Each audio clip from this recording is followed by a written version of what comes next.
सविस्तर बातम्यांना सुरुवात करूयात। बातमी नवी दिल्लीमधून आहे। संसदेत उद्यापासून सुरू होणारं पावसाळी अधिवेशन हे वादळी ठरण्याची शक्यता आहे, कारण आज दिल्लीमध्ये बोलावलेल्या सर्वपक्ष बैठकीमध्ये विरोधक चांगलेच आक्रमक झाले।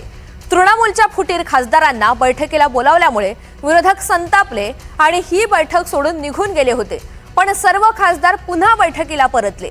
टीएमसीच्या फुटीर खासदारांना लोकसभा अध्यक्षांकडून अद्याप मान्यता मिळालेली नसल्यामुळे विरोधकांचा संताप पाहायला मिळालाय। या सगळ्या संदर्भात अधिकची माहिती जाणून घ्यायत रामराजे शिंदे आपल्या सोबत आहेत। रामराजे, एकंदरीतच पावसाळी अधिवेशन वादळी ठरेल याची चिन्ह आजपासूनच पाहायला मिळाली। आज जी सर्वपक्ष बैठक बोलवण्यात आलेली होती त्यामध्ये काय काय घडलं, कशावर नेमका आक्षेप घेण्यात आला?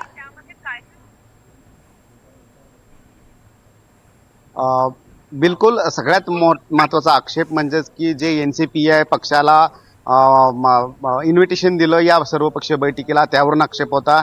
दुसरे की यूबीटीचे जे खासदार आहेत ते शिवसेनेमध्ये विलीनीकरण केले त्या संदर्भामध्ये आक्षेप होता, आणि त्या व्यतिरिक्त आणखीन म्हणजे की एकूण 9 मुद्द्यावर आक्षेप होता। म्हणजे की त्यामध्ये इतर मुद्दे आलेले आहेत, त्यामध्ये सध्याची अर्थव्यवस्था, त्याचबरोबर अर्थव्यवस्थेचे सध्याचे मुद्दे, शिक्षण म्हणजेच की सीबीएसई आणि नीटमध्ये झालेला गोंधळ, धर्मेंद्र प्रधान यांचा राजीनामा, राम मंदिरच्या प्रकरणामध्ये चोरी प्रकरण, त्याचबरोबर पेट्रोलमध्ये इथेनॉल मिक्स करणं, या सगळ्याच मुद्द्यावर आज विरोधकांनी मुद्दे उपस्थित केलेले आहेत।